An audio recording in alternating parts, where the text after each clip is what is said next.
I would like to pay tribute to the ancestors and to the brothers and sisters who have given their lives so that we can continue to fight for freedom. It is my pleasure to present tonight's guest speaker. Haki R. Madhubuti is editor of Third World Press and director of the Institute of Positive Education in Chicago. He has been poet in residence at Cornell University, University of Illinois Circle Campus, Howard University, and Central State University. Brother Haki is the author of many books including Killing Memory, Seeking Ancestors, Earthquakes and Sunrise Missions, and Black Men, Obsolete, Single, Dangerous. He is recognized nationally as well as internationally as one of the leaders of Pan-African thought. Although Brother Madhubuti received degrees from several well-known institutions and has lectured, studied, and worked around the world, I take pride in the fact that he acknowledges those that have come before him. In his words from the book, Enemies, The Clash of Races, he states, and I quote, my conversion to black nationalism is not a result of Harvard or Howard, Fisk or State University, USA. I became a nationalist because I am concerned about life, black life first, and then the lives of others. I did not come to black nationalism through the study of and immersion into white nationalism. My belief in black people is not a reaction to white people. It is not black aberration, as our enemies, black and white, would have us believe. My care for my people is the height of sanity. It is a logical necessity in a world void of such. I came to black people out of the life-giving earth of Arkansas and never-ending midnights of Detroit's Black Bottom. I came to nationalism as a result of Chicago's Dunbar High School, out of Miles and Train and Dakota Stanton. My nationalism came out of Marcus Garvey, Malcolm X, Richard Wright, and Gwendolyn Brooks. I grew up with the Dells, and the Dells were above all else the black love singers. Brothers and sisters, it is my pleasure to introduce to you Haki R. Madhubuti.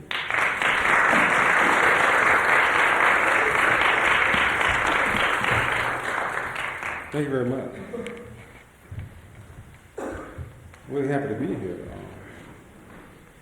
We didn't have a fog this time. That's what stopped my visit, about a week ago, 2 weeks ago. It's been a long day, great day, having spent some time with some of the students here. I want to bring you greetings from Chicago, from the Institute of Positive Education, from my family, my wife Safisha, our children, Laini, Bomani, and Akili. I want to bring you greetings from the Institute of Positive Education and Third World Press, our publishing company. Our bookstores, the African American Book Centers, we just opened a new store last week. So we have 4 stores in the Chicago area now. I want to bring you greetings from the staff of the Black Books Bulletin, which will hit again back in probably March, end of March, early April. If I seem a little bit slow, just give me a little while to kind of get me warmed up. I came out of Cincinnati, and from Cincinnati, I was in New York yesterday. We had a very serious commemoration on the death of Malcolm X. So Betty Shabazz and 3 of the daughters were out. So it was a very warm and very beautiful gathering. And so I had to get up this morning at 4:30 to get down here to Great Iowa State. I'm really familiar with Iowa. I used to teach at the University of Iowa. I guess that's your brother-sister institution down the road there. I guess that's what you say it in Iowa, down the road. But I was at the University of Iowa for 3 years, and it's a rough place for them. There's so few black people in Iowa City, every time you see one, you want to kiss them, I heard there was even less black people here. And I guess with the turnout tonight, I guess it's true. Although I did see some brothers and sisters over there in the Union singing gospel music tonight. They got a gospel choir or something. And they were getting down, they had horns and drums and everything, even dancing. So. Well, I need to say a few words about this war because we've been bushwhacked again. And this man has given Saddam Hussein and his war machine, what, 40 hours, you got to be out there Saturday at noon. It's like something like a high noon, you know. Put your, strap your weapons on and get out. I think that it's very important that we realize that this, what is happening over there, is a part of this whole New World Order scenario. And that the hypocrisy that this country displays in foreign policy is almost, well, it's an insult to intelligent people. Why was there no such urgency around the struggle of South African blacks? Why didn't this country move militarily around the invasion and destruction of Lebanon and the death of hundreds of Marines? What about Israel and its occupation of the West Bank and the Gaza Strip for the last 20 years? And every time that occupation was brought up, it was just squashed into the sand, never to rise again by this country and Israel. What about Reagan's, Bush, and the CIA's backing of the Contras and its destabilization and destruction of Nicaragua? I think the war is in keeping with the West's intolerance and hatred for people of color who refuse to imitate or kowtow to them, and for any religion that challenges the Christian Judaic philosophy of life. And most certainly, surely Islam has, and its emerging influence in the world has struck a certain amount of fear in the hearts of the West.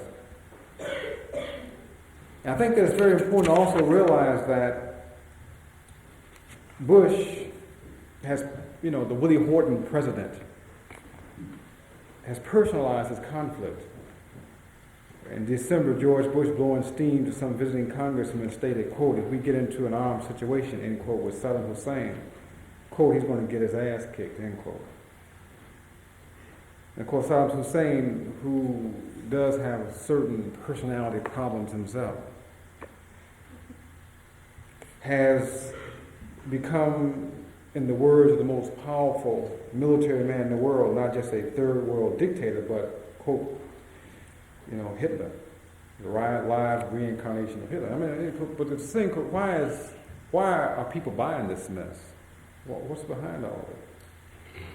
But I think that most certainly for university students, that without serious debate or argument, thought becomes lazy and polluted. The ignorance that exists among the populace in this country can be attributed partially to the demise of the educational system, but also has to be contributed to the whole lack of backbone of the press. I think this country has one of the most cowardly and dastardly presses probably in the world, as it speaks out to the side of its mouth around the freedom of the press. Yeah, well, sure, it's free if you own one. And of course, that's not original or unique. That's been said time and time again. But the inability of many people to distinguish the public relations strategy of the Pentagon or the public relations strategy of politicians is somewhat embarrassing. Any people who do not critically question the state of the world are people doomed to the back lots of other people's realities. And language, like most things in a market-driven economy, can be corrupted. Languages, which are spoken and written images, can be packaged, directed, and assimilated in almost any community, most certainly in the West. In fact, the military spends millions of dollars studying precision in language research. The language George Bush, Dick Cheney, and Colin Powell used to sell the people this war is the same language that pushed this country into Vietnam, Grenada, and Panama. This is the language of deception and childlike patriotism. But what about the press? With its non-critical flag-waving, unfair coverage of the Arab side of this conflict. Most of the reporters act like gung-ho teenagers in the field. They seem to be looking for battle ribbons to show off back home to aid them in future promotions after Kuwait and Iraq have been bombed into the sand to rot. The excitement is over being there, not telling the truth or digging for the real reasons for this war. And what little background the public receives is Pentagon packaged or rewritten to fit the third-grade prose of Time, Newsweek, and USA Today. The popular press doesn't have any serious Arab or Arab American commentary appearing regularly to give the Arab-Palestinian side of this war, with the possible exceptions of The Nation, The Progressive, In These Times, and National Public Radio. And a few other independent journals and newspapers.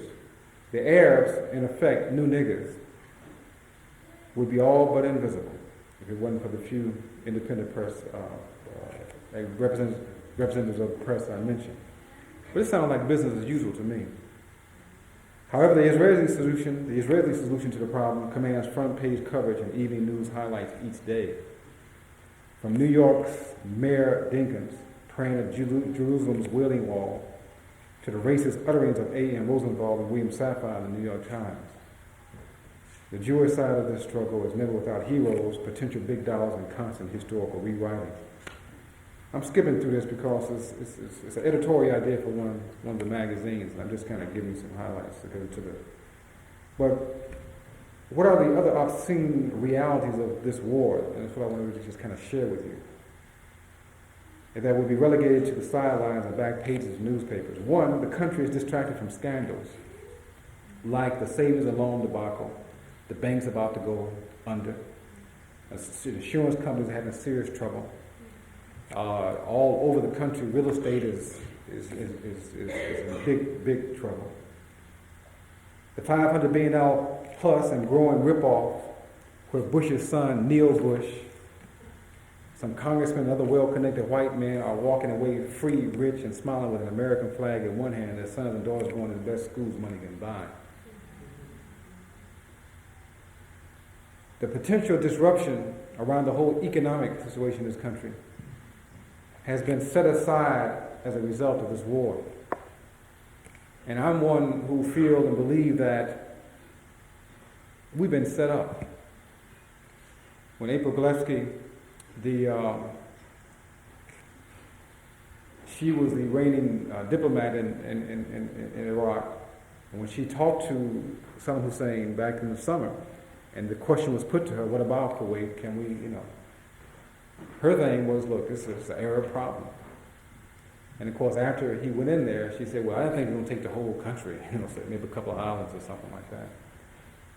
But it came at a good time because essentially this country's national debt, $450 billion and rising. This country needs a war like black people need poverty.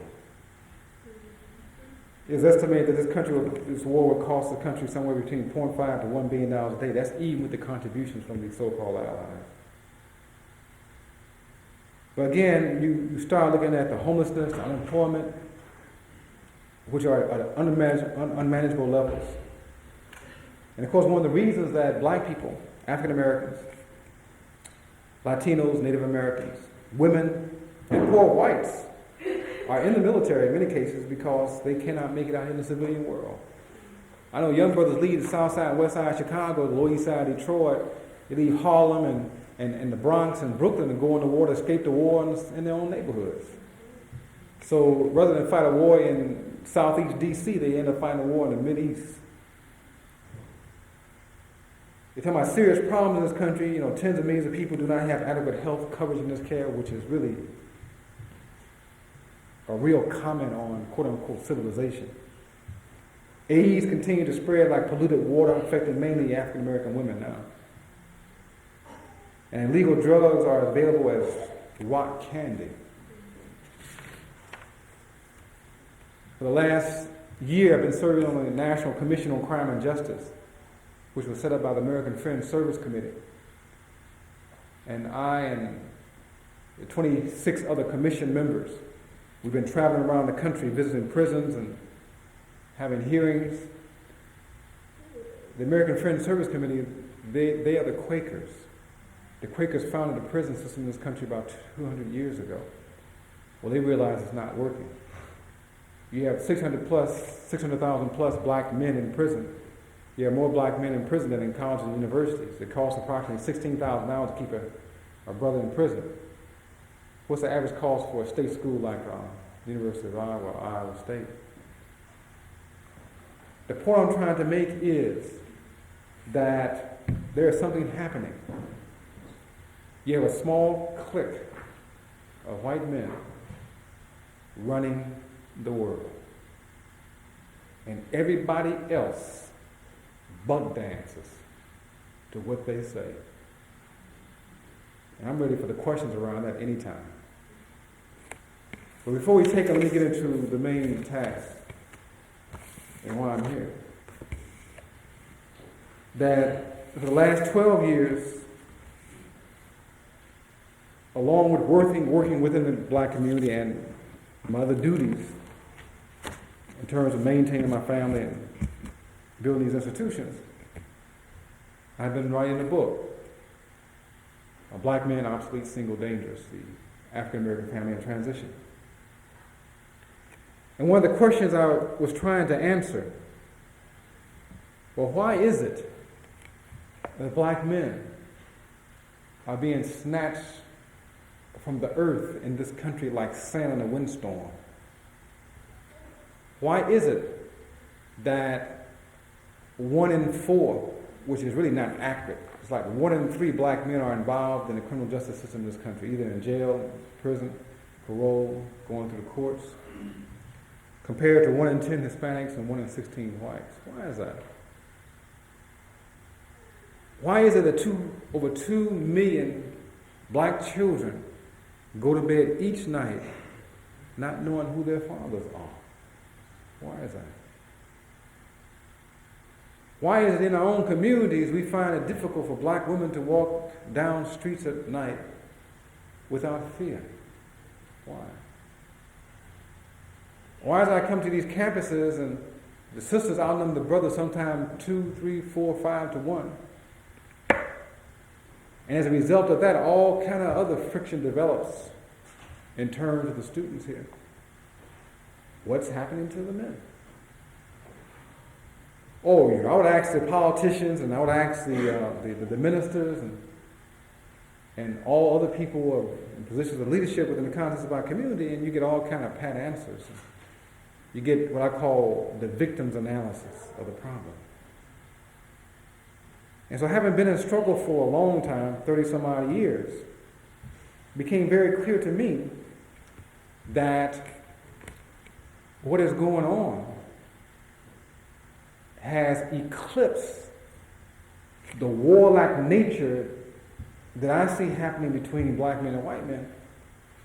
Because I think it's very clear, and more certainly Bush and Cheney have proved this, is that when a nation goes to war, it prepares its troops. It moves them to the operational point. It supplies them. It trains them in terms of the terrain in which they're going to deal with. It equips them. It psychologically prepares them. And they get ready to go to war. But what you have in the black community is that you have a warlike situation, except black men and women, we're not prepared for war. That there's not a quote-unquote nation of black people moving in any single direction, even for self-protection. That the great majority of black people in this country, generally we following thousands and thousands of leaders each Sunday going someplace, somewhere, wherever they may go. And so there's not a homogeneous group of black people doing too much of anything together other than partying every weekend. And so as a result of that, whites and their surrogates are able to come into the black community and essentially snatch black men at any level, and there's not too much of an outcry. So it's beyond a war posture. What is happening vis-a-vis the white community and black community is it is a state of terrorism. If it is not terrorism, how is it can we explain 1 in 3 black men involved in the criminal justice system in this country? I mean, are we coming out of our mother's womb committing crimes? You see, one of the great tragedies of black life in America is that too many black people never acquire insight into their own existence. We, in many cases, just do not know who we are, and this confusion about identity and source is at the core of our ignorance. You know, the Africans have a saying, if you don't know who you are, any history will do. Well, welcome to America. This is a land where genocide was committed against nations of indigenous people. Talking about taking land. This is a land where New York was purchased with bees and where the abnormal defines normality. And where young people live and breathe on the words of burnt out rock stars with their noses cut off. African American people have little knowledge of themselves. We are part of a slave history, a Eurocentric worldview that by definition cannot be developmental or inspirational. Do you understand what I'm saying? I was raised in white studies. I came out of secondary school, high school, university, not having studied one writer, not one. My teachers were Irishmen, Polishmen, Jewishmen, and Italian men. And when I came out of school, I was thinking like an Irish Negro, a Jewish Negro, a Polish Negro, and an Italian Negro. You see what I'm saying? And that if we don't at some point begin to put that into context, we fail to understand how we are involved in our own destruction. And so their history, this history for the most part, has been written, disseminated, and taught by the sons and daughters of the people who raped Africa of its people and wealth and literally sprinkled African people around the world.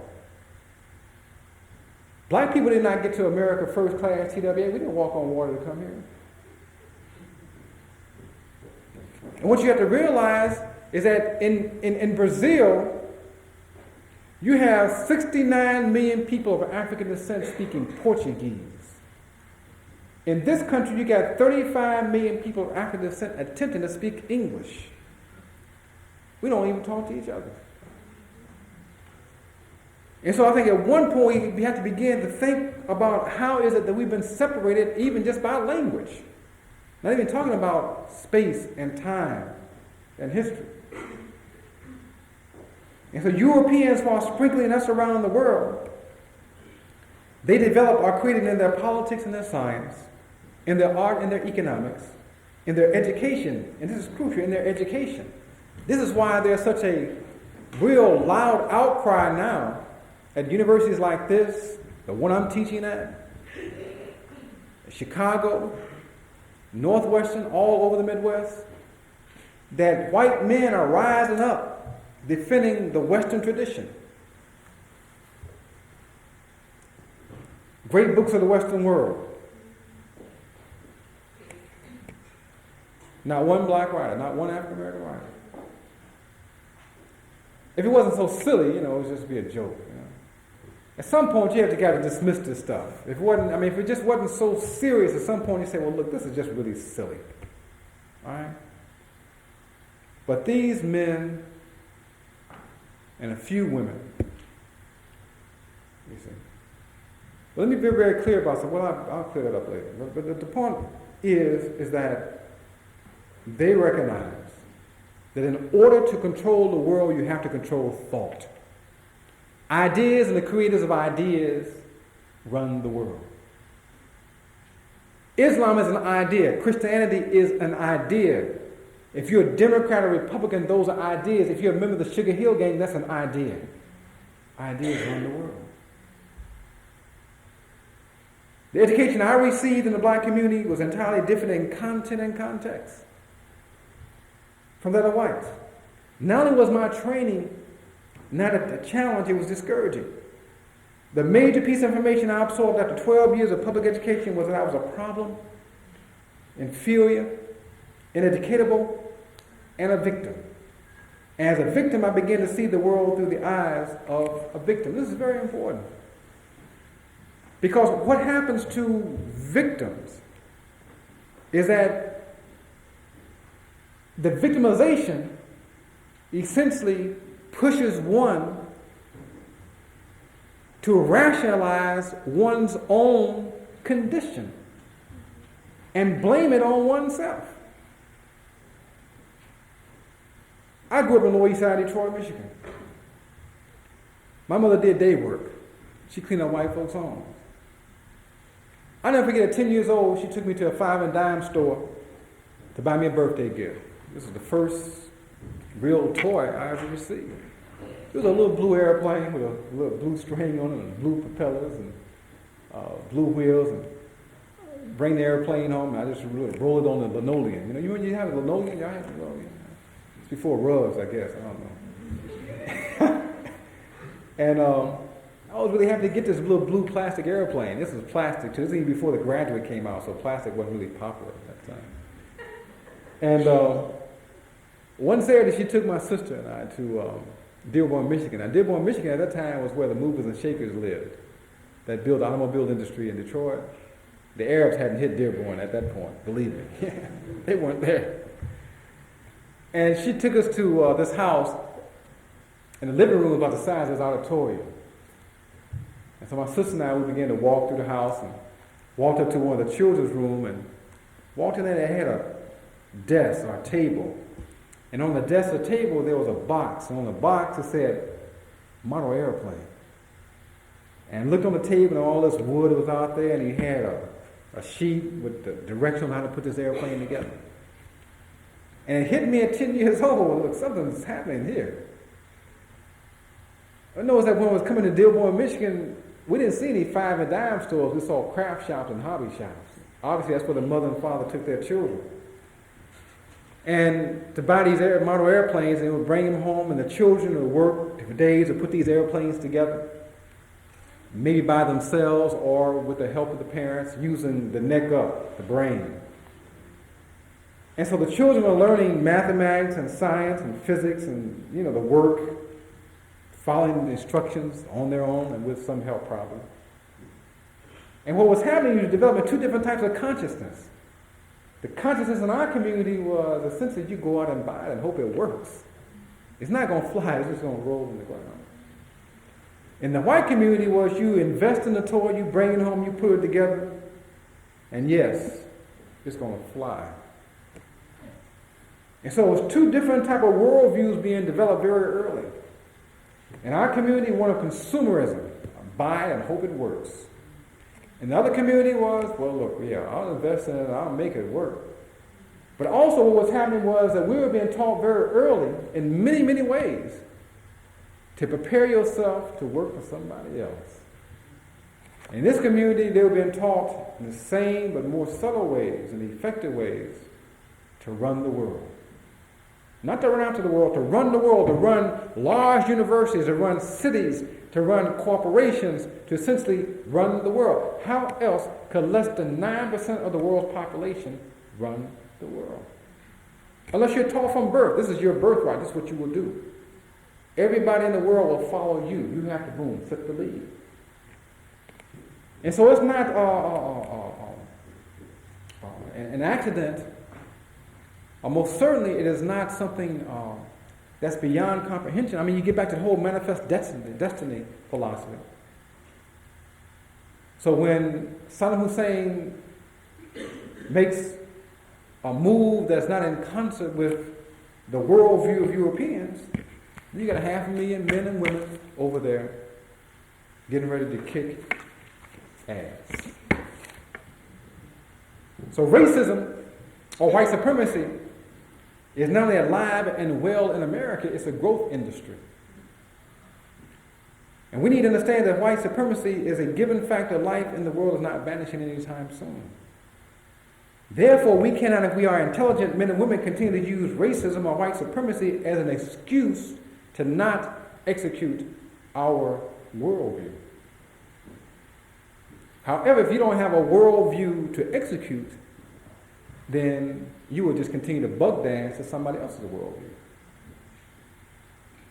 And I think if this is clear, we will save a lot of hearts and minds to think that we can save or change white people with conversation, spiritual sharing, money, or astronomy. White women and white men, or white men and their women, kick ass and dig graves all over the world.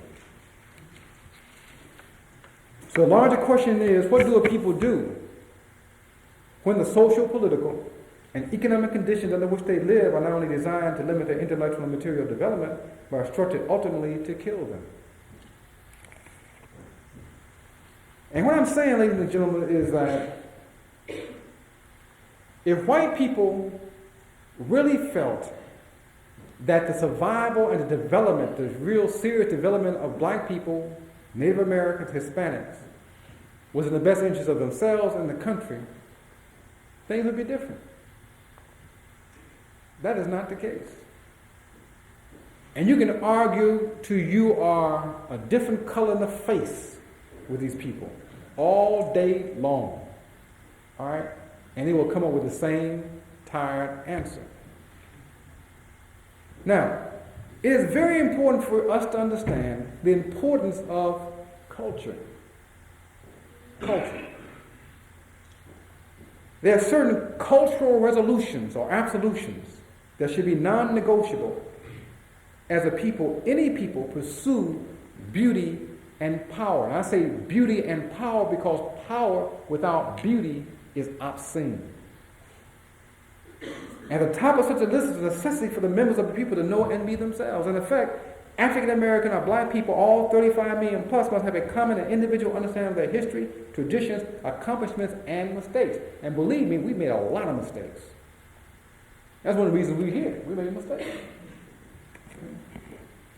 And we have to understand that. Two, it is crucial that the people develop and listen first to its own experts, seers, wise women, and wise men. And I'll come back to this. I'm saying wise women and wise men. Because any time a people relegate one half of its brain power, the women, to the status of second-class citizens, they're asking to be, no, they're not asking to be, they're begging to be second-rate. A people's worldview can be a major determinant in the construction of possibilities in the future. Three, in the construction of future, a people needs as clearly as possible to define and understand its enemy. If you don't know who your enemy is, then you end up sleeping with the enemy and fighting wars for the enemy. That's what happens all the time. And you get all kind of rationale. Well, he, she, different. Yeah. Wait till you leave this university. And four, a people needs to develop its own workable worldview in all areas of human activity. And doing so, that people bring forth a leadership that is dedicated and willing to work incessantly to fulfill the needs of its people. And I'm saying that African American people at the national level, we do not have these cultural absolutions. African American 1991 is where millions of homeless people are dismissed with, quote, they are lazy and have too many babies, end quote. Where AIDS is the new megadeath, and its origin is falsely and maliciously placed in the African community. America is where most problems are treated by either taking drugs, overeating, excessive exercise, odd sex, spending money one doesn't have, committing raw violence, reciting Sunday morning prayers, or staring at 110 channel television sets 24 hours a day. And this is why culture, again, is so important. And as a people, our understanding of culture is severely limited, and black culture is a force for survival and development is given very little attention in the education of our young. However, the education that is transmitted or not transmitted is a product of the culture. The politics and the economics that the people experience do not just appear, but the unique results of that people or somebody else's culture. The language, science, and technology brings meaning or control to people's existence are also cultural. And of course, one of the problems, of course, that to most of us, culture as a concept is abstract. That is, one does not actually observe culture, yet we all experience its manifestations, such as clothing, art, music, housing, weapons, film, literature, language, food, political, educational, and social organizations, and economic structures. And I really began to understand this at another level as I traveled more and more and more. And one of the few benefits I've been able to acquired in terms of being involved in black struggle for so long has been able to travel around much of the world. Africa, Asia, Europe, the Middle East, the Caribbean. And in my travels, I was able to listen and just observe culture. And observe people. I mean, you look at any culture, whether you're looking at the Sikhs of India or the Hindus of India, or you're looking at the Christians, wherever they may exist, or the Muslims of North Africa and Asia, or look at the Hausa people, or the Ashanti, or the Zulus. I'm saying that each people has its own answers for life and death. So therefore, each people has its own spiritual force, as well as languages, etc., etc. And so the larger question becomes at one level, who is right? You see? And once you buy into this culture or that culture, then you're buying into, at one level, opposition to another culture. You see, that part of the battle that's going on now in the Middle East is not only in terms of Bush and Saddam Hussein and the whole wimp factor, but also what's going on is a religious battle. It's the Christians and Jews against the Muslims. So it's Islam against Christianity and Judaism. You're not going to get that in the press. They're not going to talk about that. But that's what it is too. And to deny that is to deny reality. And if I've been to Israel. You know, I've been to Dimona. I've seen the nuclear plant in Dimona. It's not talked about in the press over here. But you talk about the nuclear capacity of Iraq, what about the nuclear capacity of Israel? See, this country has very little to do with being fair. I'm saying that being fair means that you're ready to get your butt kicked. I'm saying that we have to understand at some point that the culture of the West has been one that essentially has allowed the great majority of people, not just black people, to live in a state of brain mismanagement. All right?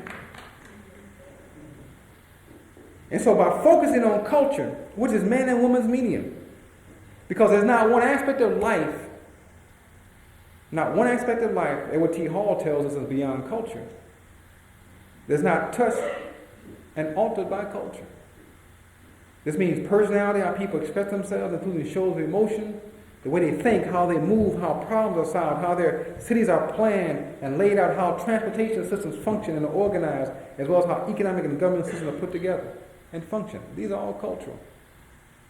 And so focusing on culture is to clear the air of serious misconceptions regarding cultural influences and hopefully move our analysis beyond the trap of looking at race and politics and religion and economics as isolated and unrelated entities. The way people view themselves, all people view themselves, and the extent to which they rise up out of any situation and decide their own course is a serious cultural question. Culture, shared understanding, that medium in which values are transmitted from generation to generations. Now, if your family has been destabilized, if your family is in a state of dissolution, then the culture of survival or the culture of development is not coming down in the normal way. All right? You see, so therefore, those cultural values that allow any people to rise up and decide their own fate, if you're coming from a dysfunctional family, it's not coming down. Okay? Now the question becomes, at one level, when did black families move to a level of dissolution?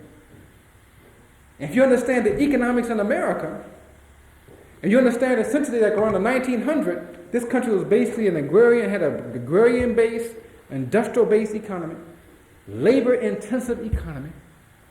It moved into the 50s and 60s, and most certainly in the 60s, the economy began to change, where it became more of an information gathering, service economy based upon the new technology. White families cannot even depend upon one check. White women can begin to come back into the economy, displacing black men and black women. Johnson signed a whole national welfare program, aid to families with dependent children, which in the final analysis hurt us more than anything else at one level. And I'm not taking a right-wing position. I'm just saying essentially what happened was that the money that was paid to the families with children forced the fathers out of the families in order for the mothers to get the money. The money was never enough to take care of anything, which forced the mothers to develop another strategy in order to stay alive with the little money they were receiving. So we're developing corruption within the context of the family right there. The brothers forced out of the homes into the underground economy, and the underground economy in the black community was based upon and still based upon the dissemination of the use of drugs. All right? And so you had corruption at both levels.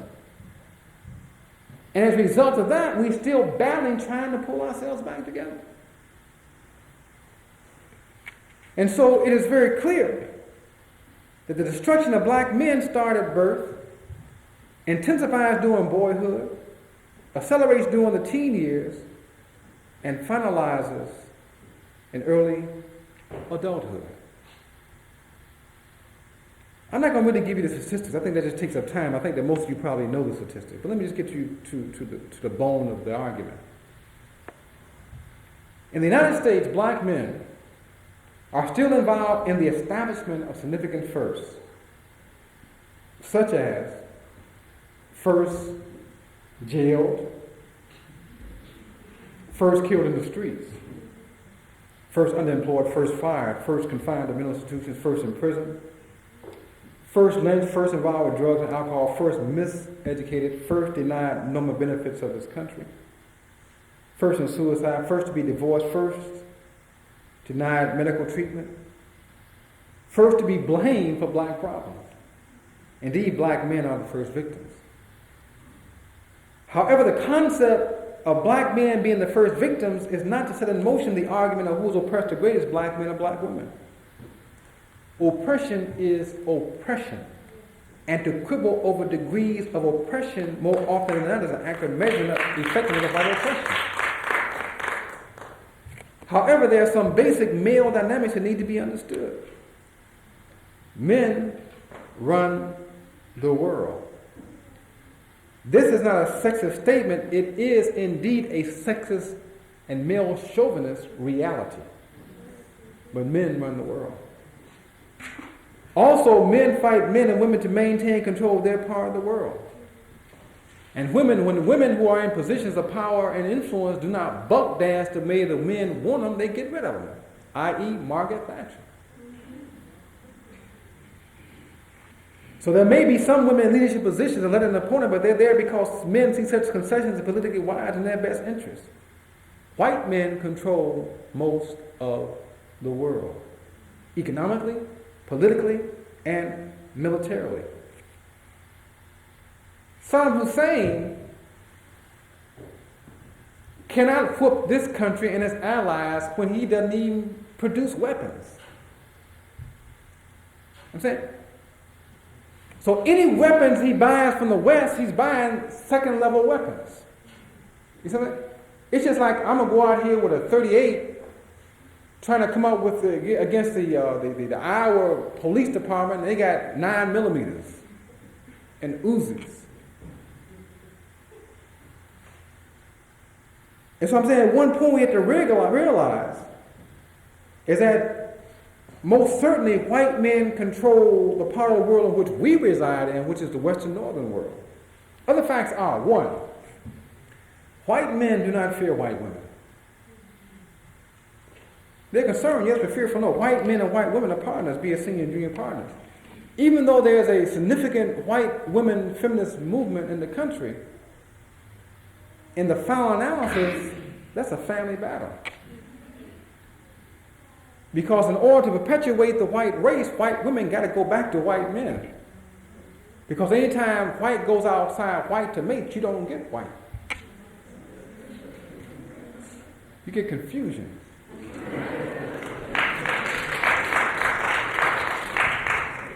Two, white men do not fear black women. The white man's relation to black women tradition has been one of use, sexual and otherwise. The widespread of color that exists among black people proves this point. It was white men raping black women that produced the mixed-race black person worldwide. In fact, they have a saying in South Africa that the color race didn't even exist until 9 months after the white man got there. Wherever white men have gone, they drop their seed. They leave the women at home. The women at home get frustrated, start all kind of movements. Come on, baby. Come on home, baby. So the white man all over the world dropping his seed, you see. And then finally when he said, well, I think I'll stay in America. Well, I got to go get back the women. Go get the women. Bring them back over to America, you see. Or wherever. 3, white men do fear black men. And this fear may not be spoken and obvious to many black people, but one understands the history of white-black male relationship. It's quite evident that it's a history of war with the horror and severe physical and psychological enslavement and elimination of black men by white men. You know, Sterling Brown's words are very important here. It's classic words. He said that white men venture into the black community. They don't come by ones, they don't come by twos, they come by tens. And so the black male, white male confrontation is not only racial and cultural, it's also a serious question of what group of men is going to rule the world. Do you realize that the wars that European Americans have fought over the last 50 years, for the most part, have been wars in the so-called third world among people of color?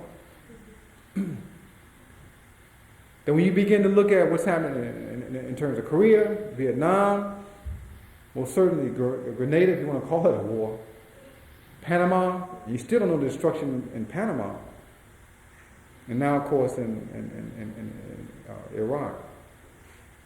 But there's something else that I think is very important. That the concept of shared power has always been a major question within the white male ethos, especially if it involves the inclusion of men outside their racial and cultural grouping. I'm sure you studied European wars on the world, number 1 and number 2. They call World War I and World War II.